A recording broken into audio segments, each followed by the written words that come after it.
deeply, deeply missed. This is an excellent opportunity for me to be a part of this convention. I used to be the public relations manager for LPRC, so I know that this is a powerhouse. Having more than 20 veteran journalists in a room in my presence is a huge opportunity, and I appreciate it.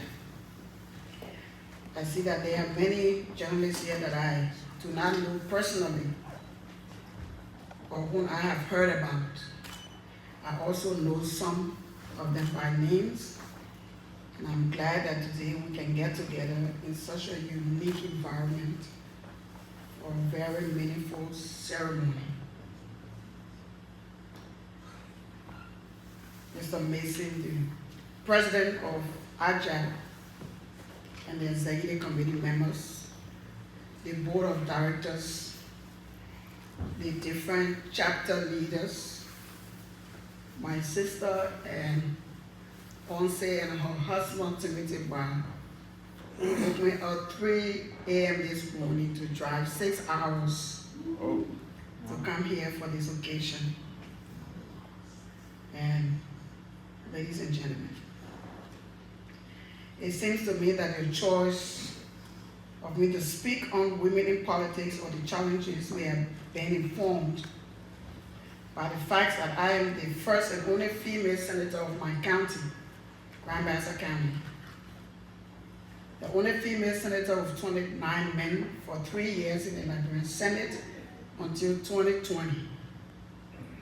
The female political leader of the second largest opposition party, and the female political leader who was in the midst of 4 male political leaders for 4 months with plenty of wahala.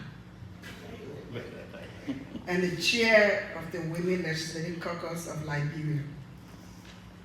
Please know that I wear these ties proudly, honorably, and humbly.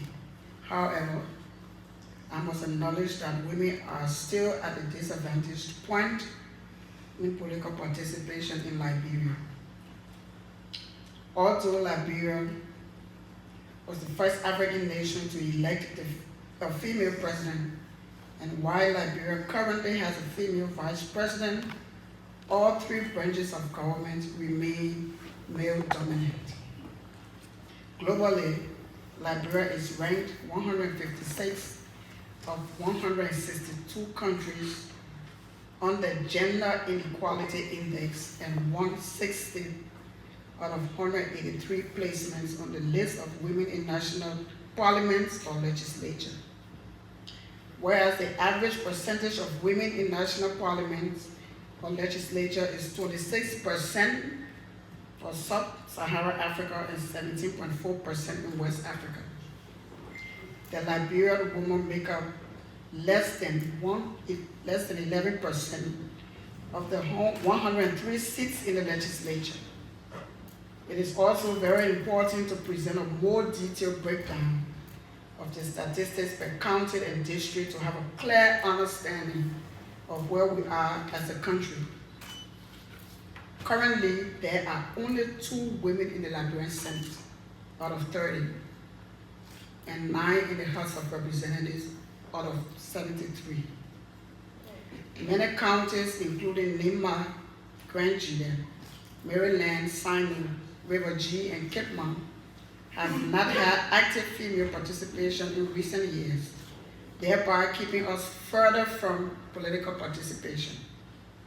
We remain grateful to Grand Bassa County and Barbary County for a 50-50 representation in the Liberian Senate. The more detailed statistics present the following. For Monserrado, we have 9 seats. We have 19 seats, 1 female. For Grand Bassa, we have 7 seats, 2 females. Bon County, 9 seats, 1 female. Lofa County, 7 seats, 2 females. Margibi County, 7 seats, 1 female. Bon County, 5 seats, 1 female. River Cells, 4 seats, 1 female. Barbolu, 4 seats, 1 female. The rest of the counties have 0. The low representation of women to all levels and across branches of government, especially in the legislature, does not show well for Liberia's promising democracy. Liberia has adopted many institutional and legal frameworks aiming at the advancement of women's political participation and representation. Regarding international obligations, Liberia has ratified the 1979 Convention on the Elimination of All Forms of Discrimination Against Women and its optional protocol. Liberia also adopted the Beijing Declaration and Platform for Action and has ratified the protocol to the African Charter on Human and People's Rights on the Rights of Women in Africa, the Maputo Protocol. As a member of the African Union, Liberia should also implement the AU's gender parity principle, meaning that the state should expand and promote the AU 50-50 principle at national and local levels, in collaboration with political parties and national assemblies. Nationally, Article 5 of the Constitution of Liberia makes provision for the national unity of Liberians into one body politics and for the enactment of laws encouraging the participation of all citizens in government. Article 7 also promotes social justice, which is based on the ideas of rights and fairness, and often requires the redistribution and distribution of wealth, privileges, and opportunities. Moreover, the conditions of equality mentioned in this article must first be created to allow women to participate fully in the management of national budgets and national resources to advance Liberia's development. At the same time, national policies have been adapted to address women's political participation and representation. The National Gender Policy 2018 to 2022 includes a section of women's participation and decision-making in governance and promotes affirmative action for women. So too is the national government's Pro-Poor Agenda for Prosperity and Development 2018 to 2023. Pillar 1, Power to the People, seeks to increase political participation of women at the national and local levels to reach a target of 30% by 2023. Liberia's second phase National Action Plan on Women, Peace and Security 2018 to 2022, Output 3.1, also aims to implement measures to ensure young women's and girls' political participation and leadership in elections, political parties, and constitutional and legislative processes.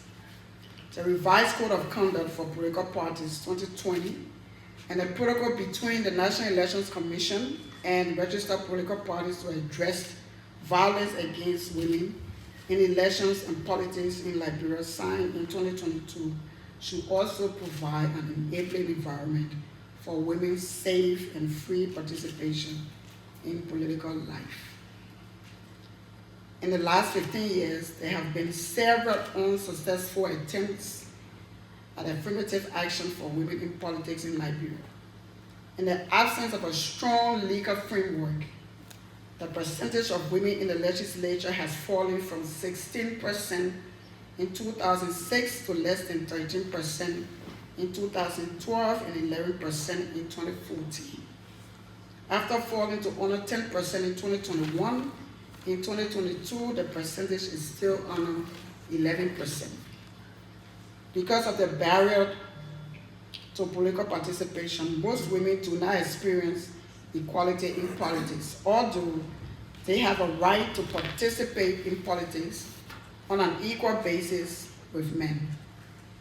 We need laws and policies to fix system and right historical wrongs. By this and in consideration of Article 5 of the Constitution, by which the legislature is given the opportunity to enact laws encouraging the full participation of all citizens in government, on September 16, 2022, the Liberian legislature finally passed the electoral reform bill with a provision that allows 30% gender participation. All political parties, coalition or alliance of parties shall present candidates lists of no less than 30% of both gender to the National Elections Commission, with the argument that a rejection of the list for non-compliance might infringe on one's constitutional rights for participation. The law suggests a fine of $10,000 United States dollars for first-time non-compliance and $15,000 second-time non-compliance and rejection for third violation. The defaulting political party, coalition of alliance, or political parties, upon paying the fines, shall present to the Commission a plan and a program of action intended to incentivize gender participation in elections with the views of complying with the 30% minimum threshold for each gender for every elections thereafter, and the Commission shall approve such a plan and or provide action for implementation by the defaulting political party, coalition or alliance of political parties. We look forward to the final signature by the President to make this a law as soon as possible.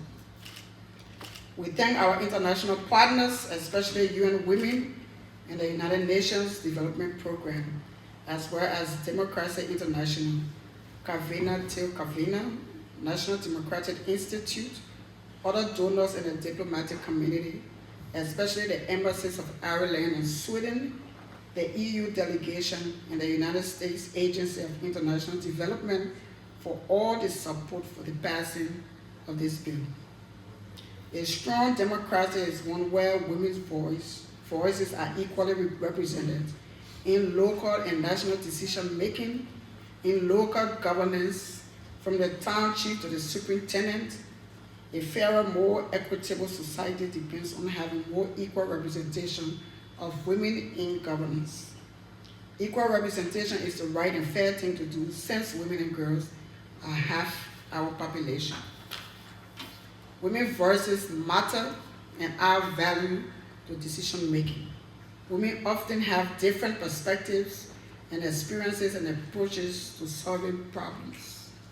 They have a better understanding of things that affect mostly women and girls, like GBV, women's land and property rights, and can represent women's interests across many different issues.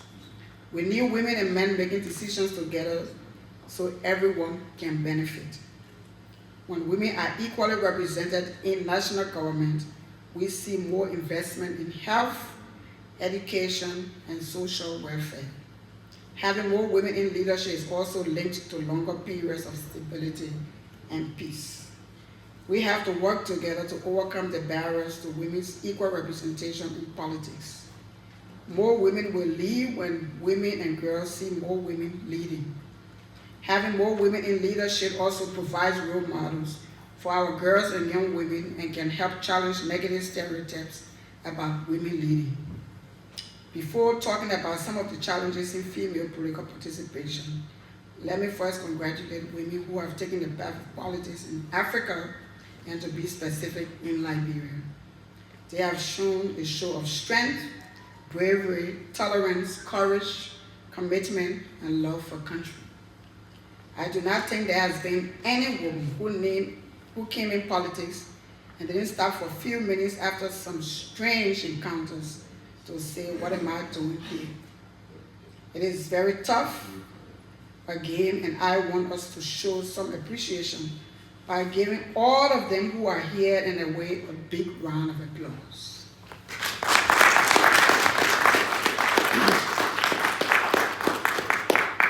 Thank you. There are many challenges women face in political participation, and would like to share some of those challenges. Also, for the nature of this occasion, I wish to also highlight some challenges women face in political participation from the media or some journalists. But first, let me list some general challenges. For women to participate in politics, they have no money. How do you even start a campaign when you cannot even take care of your daily needs? Campaigns are not based on platforms in our country, but personal and community needs with unreasonably expensive. Logistics for rural campaigns are expensive.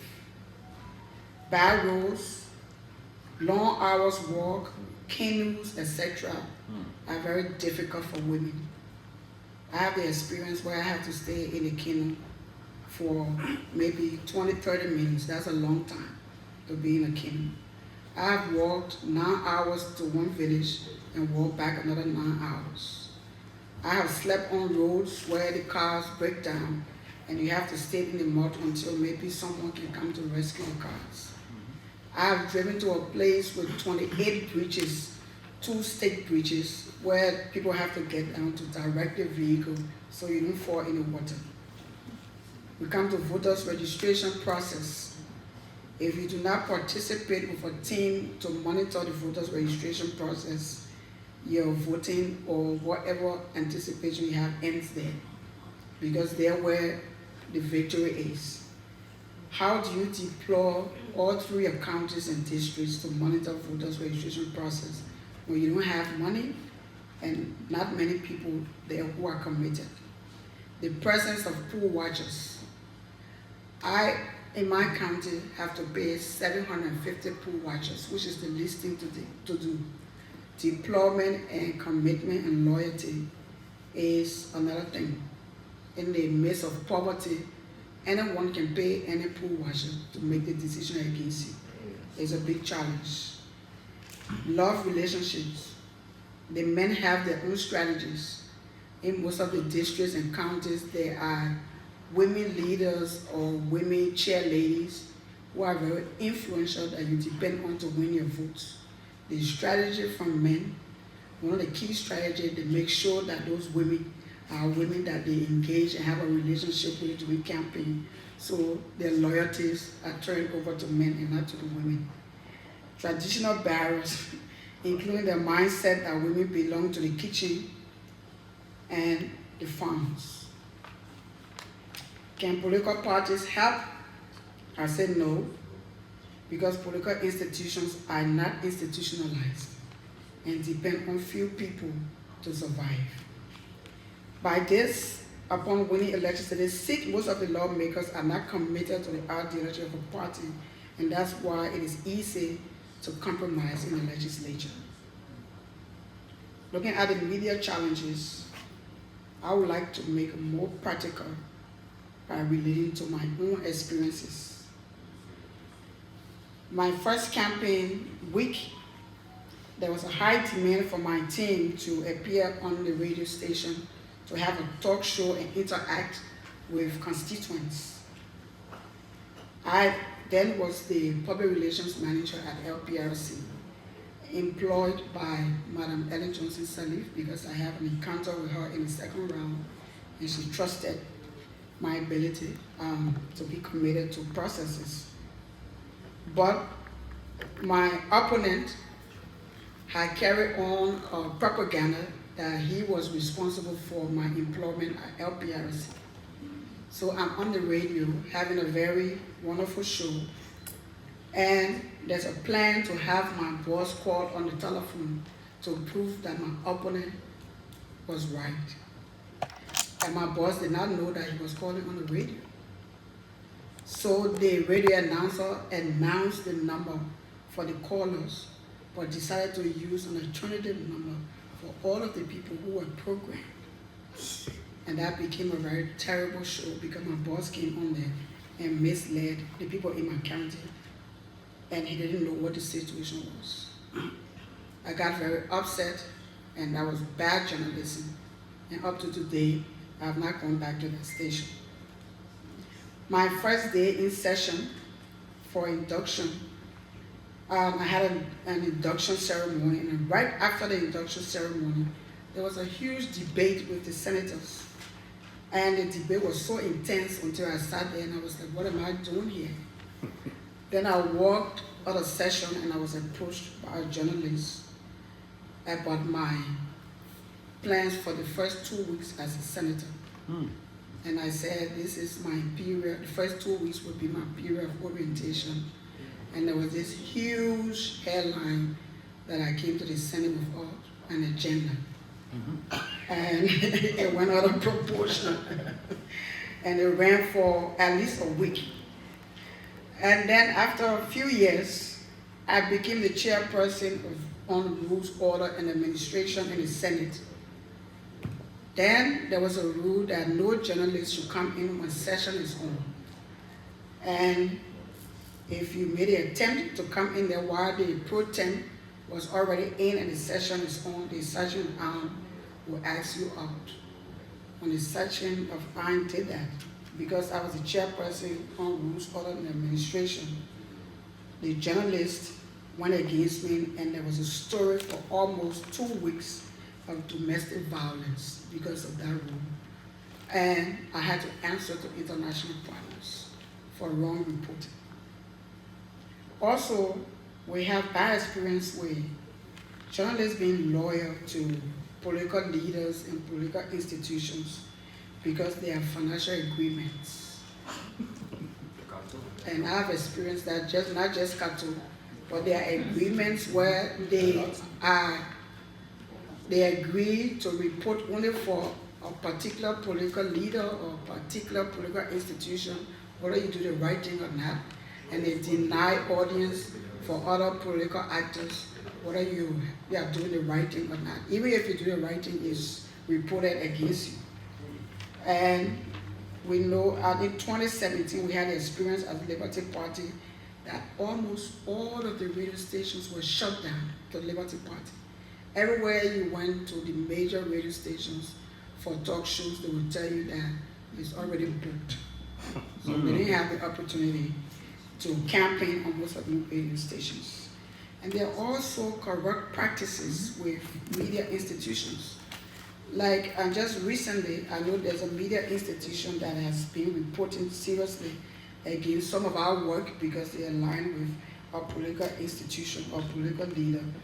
So you're having this live press conference, and I invite the media institution, that was the 3rd time, and they get paid to take your story live, and they stand right there in your presence with your telephone, and it is not going live. Only because there's somebody who say, we don't want that story on our network.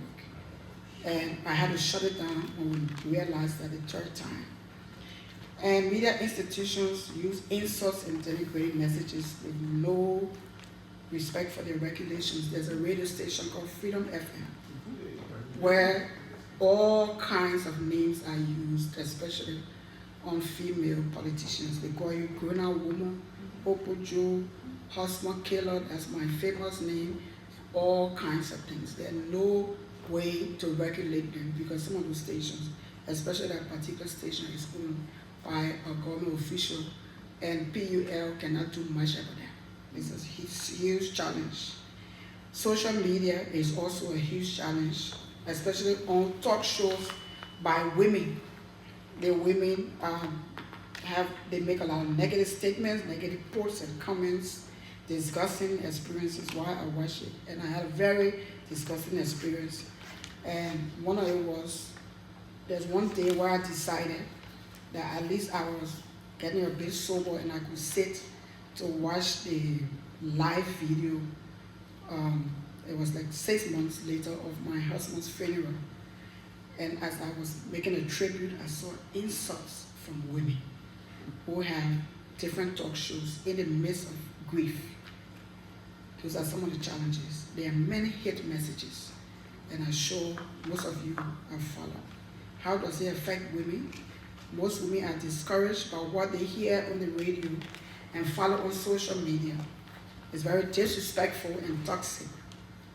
Most men don't want their wives disrespected in these manners, so they discourage them to get into political activities. Lies and misrepresentation can tint the image of a female leader. It affects your self-confidence. It questions your integrity and ability. And there's a short story about with me and Senator Prince Johnson. We're in a session and we're talking about war crimes court. And Senator Prince Johnson gets out and says, well, I used to be a fighter and I carried Berito, which is not true. The journalist carried that for over 2 weeks. I came to America and I normally meet with some congressmen who are my friends. And the last time I was here, there was a question about that story.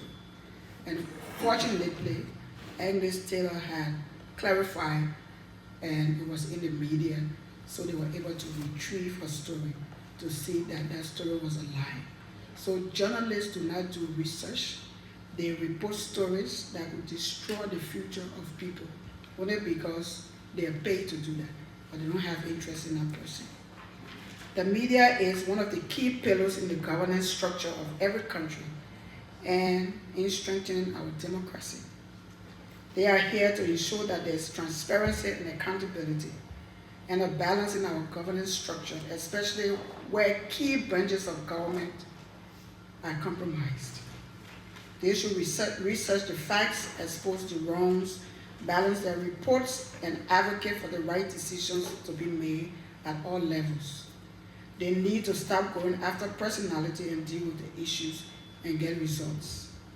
To be more effective and helpful in Liberia's situation, we can have specialized reporting focusing on different sectors, example, health, education, in the economy, etc. This is how the pillar works in coordination. The legislature has oversight powers that are limited to recommendations to the president. And the president must have the political will to act. Who forces the actions of the president if he doesn't act accordingly? The media and civil society. Where are they in Liberia? When you have media institutions and journalists compromising those functions, then the pillar is broken, and decisions are left solely with the discretion of the president, especially when the legislature is compromised. The Liberian Journalists Association in the Americas are educated, trained, and experienced people, and should take on the aspect of helping our country by ensuring that the media ethics are adhered to.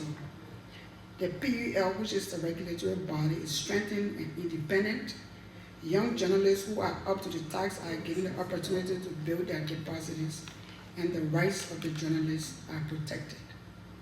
Bad journalism is hurting the country in many ways and breeding divisiveness. We must now act to maintain the peace and stability.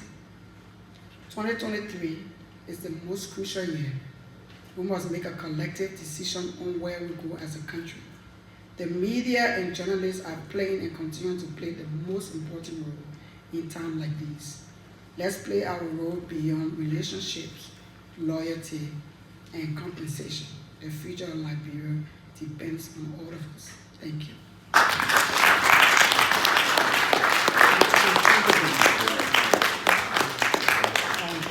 Thank you.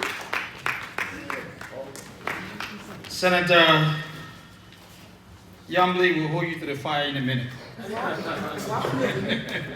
Excuse me, why would we was getting clapped for her?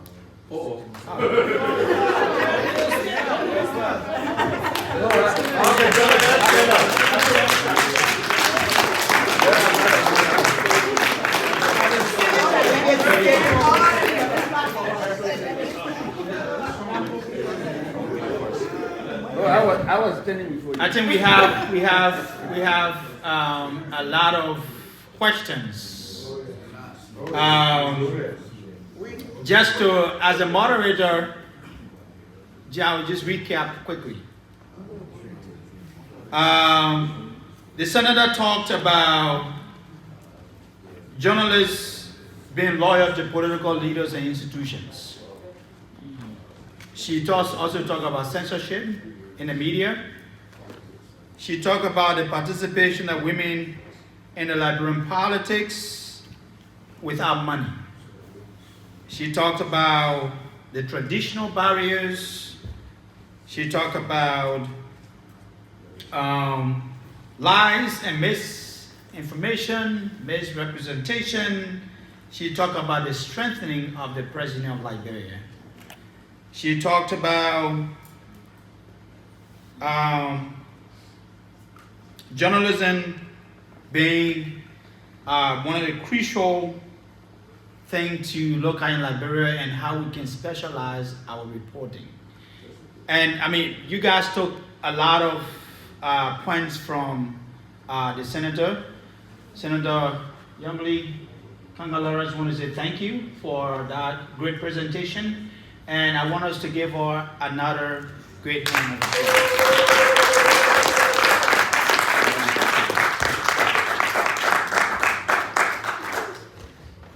We will begin questions. You could either choose to listen to other questions or answer question one at a time. The first question, since we have our man who is actually directing the camera and he wants to ask question, we'll ask him to ask a question first. Let's do this very orderly. No, we'll do it very orderly. Sibo, do you have the other microphone? Yes. Yeah, can we use that? Oh, you haven't? Okay. Can I suggest something?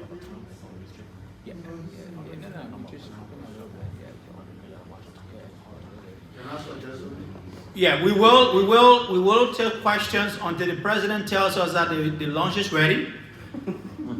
And then we'll move from here to lunch and we'll come back to continue our section.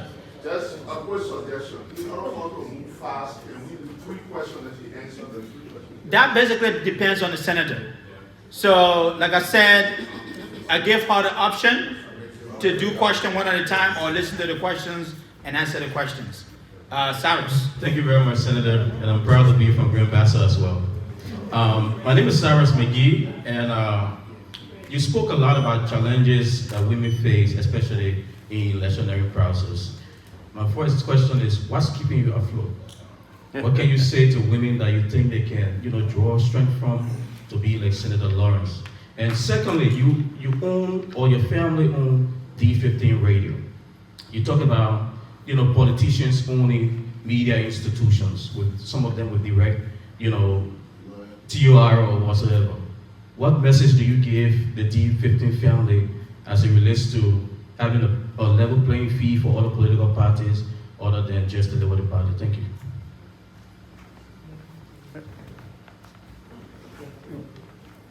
No, she wanted to take the questions and then she would get answer. You said? Yeah. Oh, Well, I think I have to on the floor. okay. My honorable senator, I describe you as my own iron lady in my small corner. I have 2 questions. Okay. And I'm so happy that you are here today because I made several attempts to meet you as a freelance journalist to clarify an issue when it comes to the late Blama. Because listening to you, you said the government need to fix the laws, right? Okay, I'm so happy that it was announced recently that this prayer lady with the issue of Blama, there's a man that was murdered some time ago, Joseph Blama. She has been found guilty.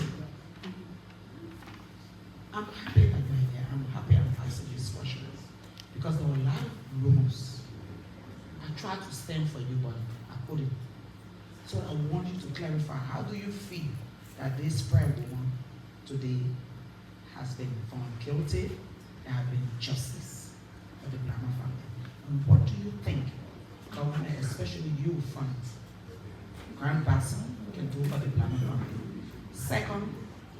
The second question I have, you talk about women that are trying to remain into politics when it comes to contesting, like we're preparing for elections. Financial strength is the issue. Because in most time, I attended most of the women conference that you people have, some former legislation, also female go there to maybe train and give that experiences. So in most time, I think you and women sometimes come into help. What do you think international partner can do for women who really want to contest election but do not have the financial strength? What do you think they can do? Thank you. No. Yeah. So, since I started this moderating today, I've been focused on time. We leave from here many times in our convention. We say we didn't have time for this. We need to keep our own time. I will ask you, beg you, to please have one question each. We have 20 minutes for questions and answers. 20 minutes. 20 minutes. Our next speaker is hanging over to wait for us for the next, 20 minutes. Yes. Yeah, I have my time. All right, thank you. I would like to start from the bottom to the top to talk about the Blama death. And that's one of the lies and misrepresentation, especially from a female journalist who didn't try to balance the story. So I personally know the lady who's a prayer warrior in Grand Bassa County. And I got to Bassa and heard about this whole situation about her being in jail because she was having a prayer meeting and Blama was one of those at the prayer meeting and he got missing. So I followed through with the case and I reached out to the county attorney. The county attorney told me that they have been in jail for 3 days. And I said to them that people should not be in jail, nobody should be in jail for over 48 hours without being charged. And he said they couldn't take any action until they heard from the Minister of Justice. I called the Minister of Justice. The Minister of Justice told me that I was right. They either charge the people to take them to court or they let them out until they are ready to start the case. And according to law, when someone is missing, you cannot get charged until that person is either found dead or alive. So they had to release them. Immediately after they released them, in fact, before they released them, I found a number for Blama's wife, and I called her, and I introduced myself, and I told her what we were about to do, and that I wanted to see her. So the team, it was about 11 people who got released, and Blama's wife came, and me and her went to the police station. We sat with the county attorney and the chief of police, and the same thing was told to her. And I told her, I'm here to fight with you in this cause. I provided my assistance to her. I told her to call me anytime she needed to talk to me. And we talked and exchanged text messages. I even offered, and I introduced someone from the traditional community to work with her. I said, because sometimes people are missing and they might be either in a district or somewhere, and people are afraid to talk. But I'll go as far as connecting these people so we can see how we can help with the search. The person, and some of the traditional leaders, got afraid because it was being politicized. And later on, she went on the radio and accused me of releasing the people and not telling the right story.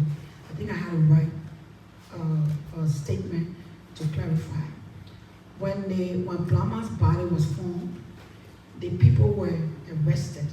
In fact, they asked me that if anything had happened to those people, I would have been held responsible. When Blama's body was found, I immediately called people who were connected to them to have them report to the police station, which they did. Today, 11 of those prayer warriors, in fact, there was an autopsy that showed that Blama was murdered, and 11 of the prayer warriors were guilty. In fact, on my way, I got that information, and I think they're appealing to go to the Supreme Court because most of the women are saying that there's no way that they will commit such an act. So that was another whole story about misrepresentation. Someone asked about financial strength for women. Elections in Liberia are very difficult. For you to be senator or representative, you should have at least worked for over 2-3 years. And as we know, people don't win based on your platforms. They win based on personal interaction, intervention, especially in the midst of poverty. You have to build schools, you have to build roads, you have to do toilets, you have to give money for market and all of that. And when people do that, they compromise their rights, especially when you have a leader who's supposed to be speaking on your behalf. Most women don't have that kind of money. Men do have more money, especially when it's time to campaign. And so it has made it very difficult for the women. International partners' own policies don't allow them to give funding for campaign. The most they can do is to maybe have workshops to educate, make sure you get some flyers and other things. As the newly elected chairperson of the Women Legislative Caucus, I tried to work with them to find a way around some of their policies. That, well, if you can have workshops to pay for hotels and pay for catering, you can pay for pool watching, one of the most expensive part of the campaign. You can pay through mobile monies, you can go through your same procurement process, identify the needs, and do that.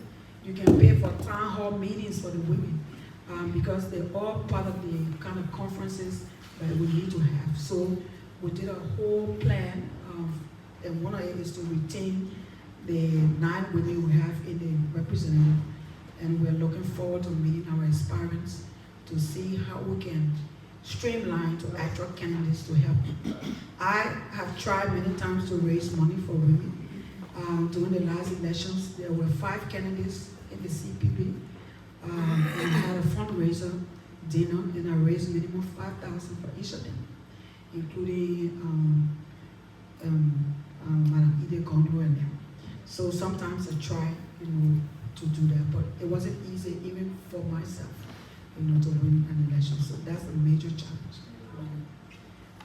The next question was about D15. Yes, I have a radio station called D15. That's the station owned by my late husband, Karnga-Lawrence. If you've been following that station, there are 2 journalists on there, Richard and Tom Reed. And they always say, well, we have 2 bosses. Senator Lawrence is our CEO, and Darius Dillon is our board chair. And they have never asked why do we speak against them. Every time there's something in the Senate or there's something that has to do with me, it starts from my radio station. They've been doing that because I told them, report it as it is. And you can put me in check the same way. So, in fact, right now I asked a firm to try to do some work at the station, build their capacity, make sure we have the right people there. So I don't interfere with their reporting. I just told them you have to be professional and you have to be factual. We don't want people coming back here to say that the station is misrepresenting some of their stories and telling lies. So I think if people follow, there hasn't been those kind of issues, especially with the kind of experiences I've had. The last one is, how do I keep afloat? Well, I know that it's very difficult to find a lot of people, especially in the legislature, who are fighting to remain in the right direction. And I think that's the reason why you invited me here. If we have about 5 to 6 people there who are doing the right thing, and the country and our constituents depend on us, we have to do everything to stay afloat as we get more people to join us in that direction. If not, we are reducing the number. We're also reducing the number of the females motivated by women and people who encourage me every day, give me these kind of recognitions and support, criticize, and guide me in the right direction. I try not to pay too much attention to all of these things that I spoke about from journalists. Sometimes I reach out to say, this is the wrong thing, let's talk about it. And I think that has built my confidence and strength. And if I don't stay there, I will dash the hope of many people. So that is the reason why I have to remain afloat. Thank you. Thank you. The Senator Lawrence Karnga. Okay, let's. Respond to the questions from the practitioners. Yes, Madam Senator, and as opposed to saying President Emeritus of ALJA, I want to say welcome.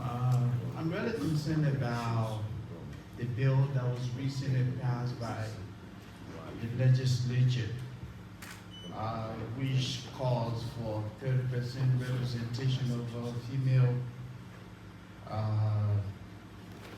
in the national legislature or in government. The concern I have is that maybe I may be speaking from out of ignorance, but as a lawmaker, I believe you follow development is global. I was just of the view that making this an imperative for the Elections Commission to begin to even impose fines that, hey, political party A, you need to have 30% in terms of candidates. If not, you're going to be fined this or fined that.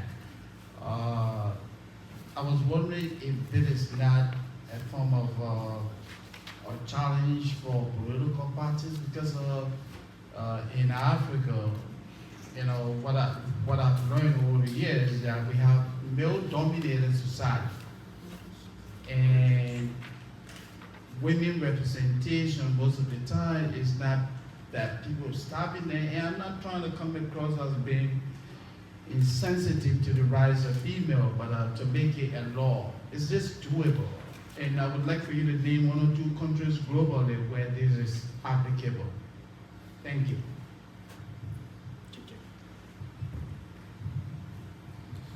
Thank you. Madam Senator, I'm Chichi Jim Lasson, former Liberian journalist. You spoke about challenges of Liberian women in politics. You talked about finances, you talked about social issues. But what I didn't get in your presentation is about mindset.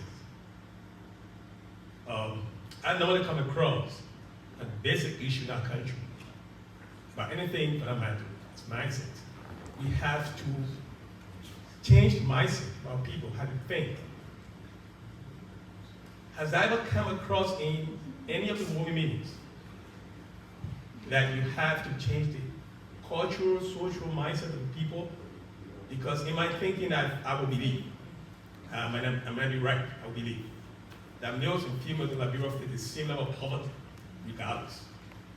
And when it comes to the cultural aspect of it, I agree that men get ahead, but it doesn't also undercut by any means financially what we can do. But just show like what has been your work in changing the mindset of your people, especially the Liberian women, as it relates to getting involved in politics.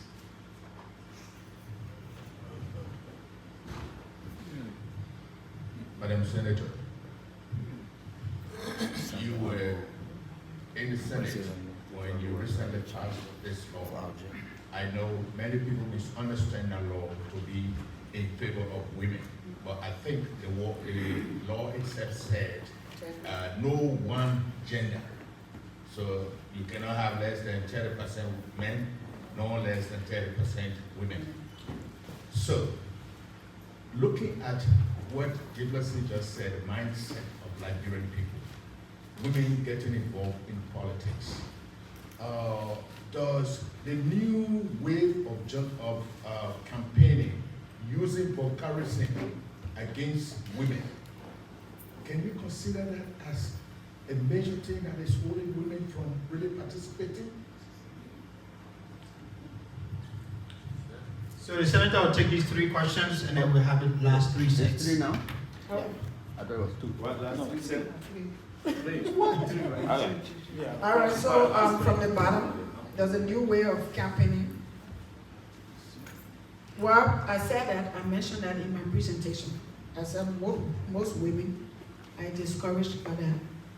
Even men are discouraged by that, and it's very difficult for them to allow women to come in. But the 30% has started to encourage women. For comparing 2017 to now, just before I came, we decided to arrange a round table with female aspirants, and we already have a list of over 150 aspirants, female aspirants. We're having challenges, and I think I'll fit it in with all of the questions, when it comes to traditional and cultural mindset. I mentioned that in my presentation as well. So places like Cape Mount, places like the Southeast, like River G and those places, it's very difficult now to have women stepping out into political activities because the tradition dominates those areas. So it's a serious challenge, and we have to work on our mindset. And those are some of the programs that we're coming up with the Women Legislative Caucus and our international partners. We are arranging regional conferences, leadership conferences, where female politicians will go to those regions and to interact with women actors, tell their stories, and encourage them to participate in politics. And the 30% is not just female, we said gender. And the Article 5 of the Constitution gives the legislature or lawmakers that right to enact laws encouraging the participation of citizens in government. Based on that argument, we were able to have the Senate and the House of Representatives to agree to that. I think the only challenge with that law was that the first penalty was to reject the list from any political party without the 30% inclusion on our list. And we all, including me, agreed that we think that it was an unconstitutional approach. Because if you have a man and a woman in a district, the party might prefer the woman just to meet up with that threshold, and it would disenfranchise or it could compromise the interests of a man. So, which is now constitutionally right. So that's why we said this is only to encourage women to step out. So let's ensure that there are fines, because most of the countries, the Sweden and Rwanda and these places where the laws are being used, the penalties are mainly fines.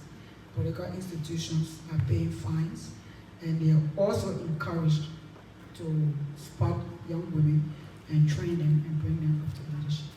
The fact that Liberia signed up to some of those provisions, it obligates us to making sure that we team them.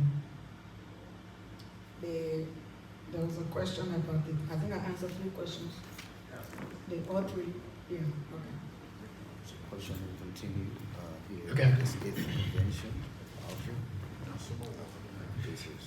Thank you very much, Madam Senator. My name is Papi Colley. I have a quick concern as it relates to the current situation within the Labour Party, along with Mr. Musa Hassan Balidi. I listened to the chairperson of the Elections Commission on ELBC specifically. The quiz her about who does she recognize, or her leadership, or the commission recognize, and she failed to comment further. With these wrangling with, let's say, technically 12 months to the holding of the presidential elections, we have also seen Mr. Balidi entering a marriage with Mr. Alexander Cummings. I mean, I'd like to know, where do we stand? Who is the legitimate head of the Labour Party?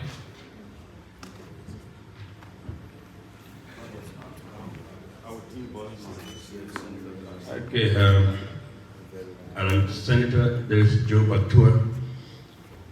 You clearly stated in your presentation the difficulties, the financial difficulties that women face when it comes to making a decision to enter politics. And there is a female legislative caucus at the legislature. I'm wondering whether you have, as a group, you have proposed any gender mainstreaming piece of legislation to economically empower women.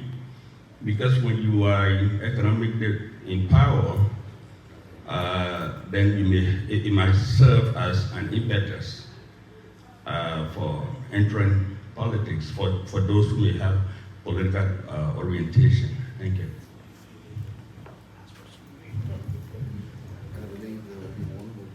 My name is J. Dode Jacobs, and I yield my time to Moses when you. Thank you. That grandmaster fair now. Thank you.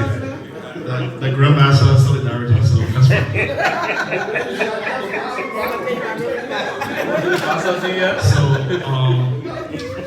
Madam Senator, my name is Moses Williams. Yeah, so yesterday we were having a deliberation, and then I asked the panelists a question about, because when you look at the demographic proportion of men to women, they're almost like 50-50 back home. So I was looking at the fact that when more and more women support, like offer their support to women aspiring for leadership, you have a success story in that area. And you answer the question to an extent. All right, first thing you said was love relationship between women and men, aspiring, compromises their position, their loyalty. They prefer voting for men because they owe their loyalty to the men. And second, you said because of profanity used against women candidates, most men are reluctant to have their women out there because they don't want to project a very negative or bad image for their women. So we should answer that question but I just want you to, elaborate more on, the fact that you also said some of the text messages and some of the live comments that are coming back to you from that show, some live show, were coming from women. So do you think women have their own problems for, being underrepresented? That they're not supporting other women, fully to aspire for leadership? And besides, and just one more, what are you doing to learn from Rwanda, the success in Rwanda? Because they have a very remarkable success when it comes to women participation. Have you made any effort to kind of go in that playbook to learn from their successes? I mean, have you made any kind of effort towards that? Thank you. Thank you very much. Before the senator answers, let me say this. This will be the last question. We're trained as journalists, and so level us, everybody here will ask a question, and we have very little time to be able to accommodate our last and final guest who's already on. So I'll let the senator answer these few questions, and then we'll transition to our final guest, and then we'll wrap up the session for today. Well, it's the biggest platform of interview that I ever had with any veteran. Journalist, I'll add that to my profile. Well, you're concerned about what are we doing to model what happened in Rwanda. I just got off the phone last night. I'm concluding a trip to Rwanda, to their Women Congress, so we can have a conversation on how we can partner with the WFC and to get support and guidance. In addition to relationship with men and women when it comes to support, some of the challenges also comes with political affiliation. For example, the women will always work together to support one another for any upcoming elections until it's time to actually campaign. Because if you're a female candidate, for example, from the CDC, and there's a male candidate in a county from the Liberty Party, it makes it very difficult for the political leader of the Liberty Party to support that female, right? Yeah. And the other way around. And I always say that to them. So there are some challenges there when it comes to 100% support from women. Also, as much as the 30% law exists, and it's very difficult to get 30%, especially for political parties. We know it's very difficult. And it's there to encourage women and for political parties to push and support women who can deliver. We also go after winnable candidates, both ways, men or women. So in Monterey County, for example, I'm from the Liberty Party. And I have Senator Darius Dillon, who's a senator from the Liberty Party. What happens if he has to rerun against a female? I know that Darius Dillon will win. Do I compromise that seat for my party for the woman? So there's a thin line, yeah? That we, yeah? Yeah, so that, yeah, that's for us to discuss. So the goal is to encourage women to come out, and then when we spot streamline They are winnable candidates. They are women who can do better in the legislature, and we'll push them. And the way to help them is to prepare them before elections. So me, as a political leader and the WLC chair, I have said to all of the women candidates, especially the ones that we want to retain, between now and January, I will do everything to help with fundraiser. I will do everything to help with their programs. But when it's time for elections, there will be a split because it's always like that. And it's realistic. Yeah. And we have to say it. So we will help, but at one point. And we look forward to always having the women there. The female legislative caucus, so what bill, what are we looking at? Well, it's been very difficult to even get men on the different floors to agree with the 30%. So you don't even want to talk about giving women money. We talk about it in our different meetings. We also talk about incentives for political parties who will put more women on their candidate listing. And that was turned down. So small, we push for the 30%, we push for the fines instead of rejection, and then next thing we can come to incentives and our women can benefit. But it's been very difficult getting the support that we need from the men for those kind of laws in favor of the female gender. The last one is the Liberty Party issue. You know, yesterday morning I was on OKFM, I think yesterday or the day before yesterday, talking about the Liberty Party, and I said to him, I said, Clarence, it's been almost 2 years since we all have been on this radio talking about the Liberty Party issue. I have come, my team, Musa Ability, his team, and we keep going back and forth. And the only reason why we are going back and forth is because the journalists are not interested in the facts. And they are not making our research. The reason why we're fighting as Liberty Party is because we had a constitution that was submitted and negged by Musa Ability and Martin Kula. And that constitution was altered. NEC has a regulation that says that after a political party convention, the chairperson of the convention and the secretary general of the convention should be the two people to submit the convention reports, including constitution, whatever was passed at the convention. The Liberty Party constitution that governs that convention says the chairperson of the convention is the presiding. So I, as a political leader, was the presiding, and the secretary general at that time was Jacob Smith. So if Musa Ability submitted the party convention documents, that means that the NEC regulation was violated. Why is the journalist not trying to find out if the NEC regulation was violated? Because NEC shouldn't violate their own regulation. And no political institution should violate NEC's regulation. That solved the problem. It doesn't call for 2 years argument. We didn't stop there. We went and had an in-house investigation or conversation and signed an MOU. Musa Ability signed. Senator Lawrence, political leader, signed. After watching the video from the convention, yes, there were provisions that were not consistent with what we approved at the convention. So we signed an MOU to say these two provisions should be changed and replaced. And we submitted it to NEC. So why would a political institution come up and agree that two provisions were not correct in the Constitution in accordance with their own convention that it came from and should be replaced? And he said no.